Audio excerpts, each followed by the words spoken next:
Please sit down. Good morning. Problema ko pag sumunod kay Gang, parang ang weak na nung sasabihin mo. Dapat naghanda na ako kung mas mabuti. Pangalawa na po niyang award this year. Pati itong aking greet list, kinakabahan ako, mukhang kulang eh. But anyway, let me try my best effort. Tita Judy, good morning. Mr. Lorenzo Tan, Justice Conchita Carpio Morales, Mr. Bienvenido Tantoco III, Mr. Manuel Banto Rebillas, Ms. Olivia Lindison, Senators Angara, Cayetano, Gingona, Congressman Kimpo Angara, Goles, and Banal, officers and staff of the Junior Chamber International, Jerry Ross Foundation, and the TOYM Foundation, Father Tito Kaluwag, Mr. Jose Marichan, my fellow workers in government, honored guests, mga minamahal kong kababayan. I'm doing away with the speech that we had prepared today. It really seems to be of such a generic nature. My uncle and ninong is also present in this hall. And undoubtedly, he will give me a sermon if I don't do better. So, number one, we are here gathered to really recognize these 10 really outstanding individuals. Alan Peter would want to say younger individuals, but I do remember that when I started in public service, he had already been a senior public servant than me. However, he is undoubtedly younger.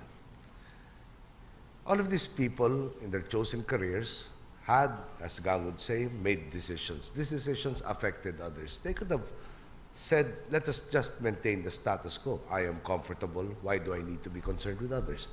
And they did make decisions, a lot of times leading them to uncomfortable situations. But at the end of the day, I really do believe that they made positive changes.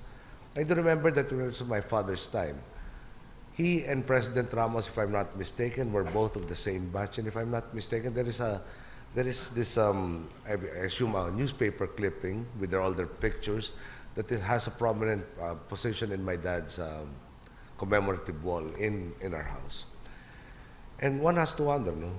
The quality of the judges that had selected these individuals to be the batch of 60 and the impact that they did on our country a few years hence. Checkpoints. No? May I talk about checkpoints? Hopefully there are less cotton cups at our checkpoints these days. If not, I will look for them even further.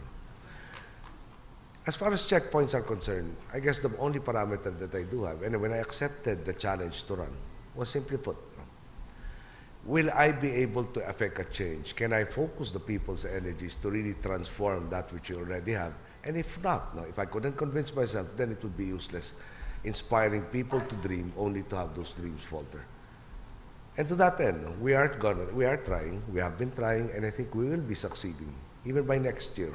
Through the support of Congress, we have the conditional cash transfer program, which seeks to do away with the trickle-down theory and actively intervene in changing the situation of at least 2.3 million families next year.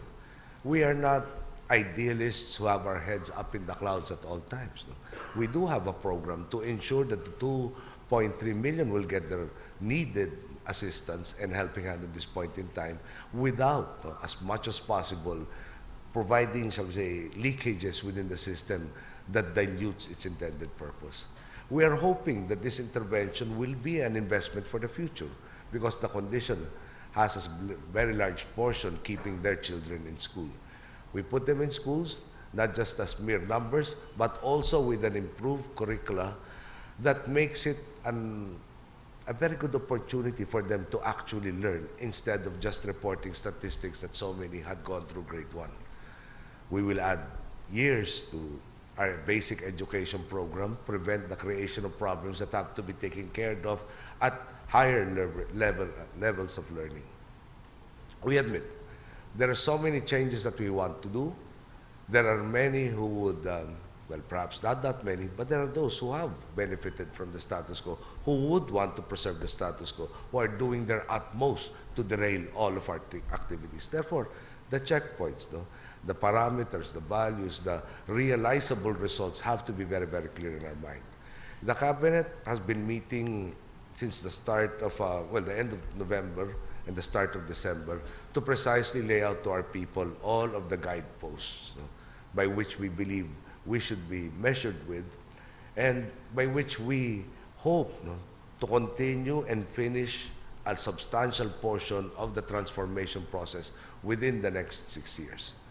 We really are aspiring, like you, to make a difference, but given this unique opportunity to affect the whole country, we would like to be able, at the end of our term, when we step down, to hold our heads up high and say, when we look back, that definitely we left something a lot better than what we found. With all of your help, with your continued guidance, shall we say, because you are my bosses, with your continued aspirations, your strength that you share with us, undoubtedly we will reach it, and hopefully at a faster clip than what we have managed to do this past 6 months. Lest I ramble on and there may too many people that will raise their hands. Again, let me congratulate our awardees. It is truly well deserved. And if any of you start calling me Tatang, I will show you my birth certificate to show you that I was not biologically capable of bearing any of you. Anyway, good morning. May your examples continue to inspire all of us.